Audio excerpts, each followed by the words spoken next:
Hey everyone, hope you're surviving quarantine and everything's going okay. Today's video is a VFX breakdown of the buying toilet paper in 2020 video that I released last week. So this is the first visual effects shot. I'm not going to do every single shot, there's 10 in total. So let's start off at the back and then go forward. Starts off with the noise texture, which is just this, very exciting as you can see. But this is how I made the stars. So I crunched it down. You can see it's left kind of white dots sort of all over the place. And then there's a bit of glow. So if we zoom in a bit, you can see this is like the glow, and then it gets plus back on top of the kind of sharper version of the stars. And then I exported the camera from Blender for each shot. And then I added a card and just kind of put it in the background of each shot. So this is the stars essentially being placed in 3D space behind the planet. Then we have the planet. This was really fun to do. Most of this look is coming from comp. The Blender render looks really, really boring. It's this. If we jump into Blender very quickly, the way it's made is there's an earth layer, and this shader is fairly simple. It's just a color map of the earth, which looks like this with no shading or anything on it really. There's a specular map, which gives you the reflections for the water. And then there's a normal map, which just kind of gives some definition to the mountains. And then just on top of that is a slightly bigger sphere with a cloud layer on it, which looks like this.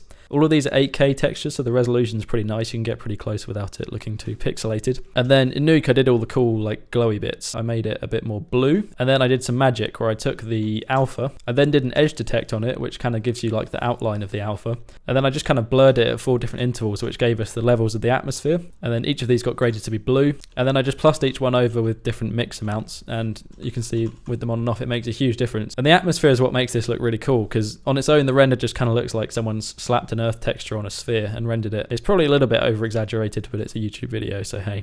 And then I did a little bit of more of atmosphere where the sun was sort of really picking up highlights on the clouds, and that's just made from the glossy pass. And then I just crunched the contrast really far and blurred it so it has this kind of nice highlight there, and then just plus that back on top, which kind of gives that final effect. And then on top of that, I just put the satellite in here, obviously, and that's how I made the first shot, and all of the earth shots in fact.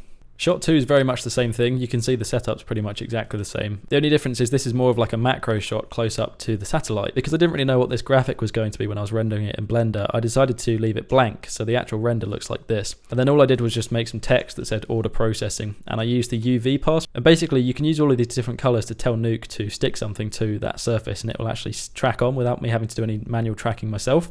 And then using an STMap node, I can actually make that text stick onto the satellite. So that is shot 2. I think this is probably my favorite shot. I really like the shallow depth of field in this one. So this one's shot 5. I'm back in Blender now because pretty much everything from this came from Blender. The cool thing I did on this shot and another few shots as well is I added some camera shake. So if you add a position and rotation keyframe onto the camera, you can then add a noise modifier and change the strength and things, and that gives you some procedural camera shake, which is really cool. So I have it fairly subtle, but I made the position wobble around quite a bit so that the camera feels like it's shaking, and that really helps sell the feel that it's going quickly. This is shot 6. Someone has already pointed out as almost immediately when I uploaded it that you wouldn't see any fire or anything in space. So all this is a roto shape that looks like this.